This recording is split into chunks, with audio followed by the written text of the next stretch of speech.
Холодный дождь барабанил по зонту. Мужчина в строгом костюме стоял у могилы на черном камне. Надпись «Эмилия Грей, любимая дочь. 2024». Его губы дрожали, глаза пустые. Это был Ричард Грей, владелец международного холдинга в Лондоне.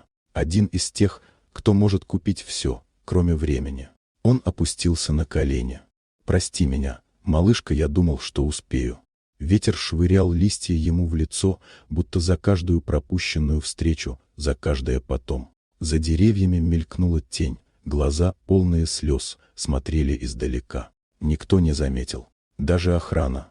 Год назад жизнь была другой. Ричард — типичный миллиардер. Контракты, приемы, звонки без конца. Его дочь Эмилия жила рядом, но все дальше от него. «Пап, поехали за город», — просила она. Не сейчас, завтра. Но завтра не наступало.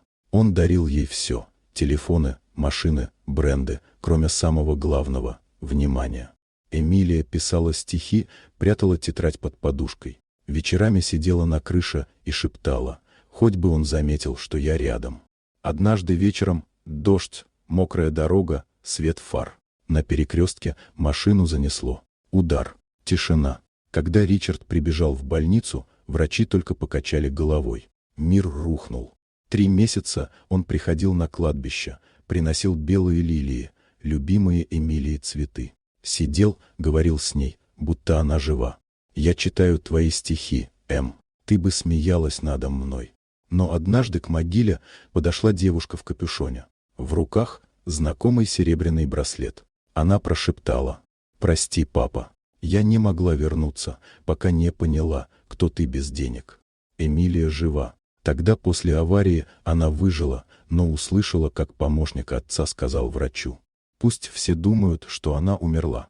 Без скандалов. Она решила, что отец сам так распорядился, и уехала. Жила в Манчестере под именем Элиан, писала песни, пела в маленьких барах. Теперь, спустя месяцы, она смотрела, как он плачет, не ради имиджа, а как человек, потерявший смысл жизни. Вечером Ричард вернулся домой. На столе лежал конверт. «Папа, я видела тебя у моей могилы.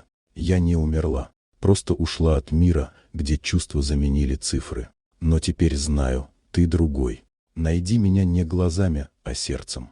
Он перечитывал письмо снова и снова. В сердце впервые за долгое время появилась надежда. Прошли недели. Он слушал радио и однажды ночью замер. Голос, знакомый до боли. «Я не твоя тень. Я просто твоя дочь». Ведущий объявил: «Новая песня певицы Элиан. Настоящее имя неизвестно». Ричард поехал в Манчестер, нашел студию на окраине. Вошел, за микрофоном стояла девушка с его глазами. «Эмилия». «Папа». Они обнялись. Слезы текли по лицам, но теперь это были слезы счастья. «Почему ты не сказала, что жива?» «Я думала, ты хотел, чтобы я исчезла». «Нет, я не знал. Меня обманули.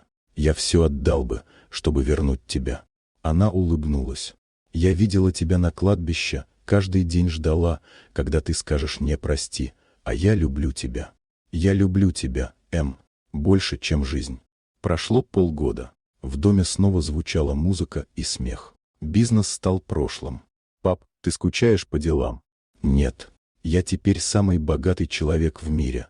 У меня есть ты». Через год Эмилия выпустила альбом «Immortal Grave».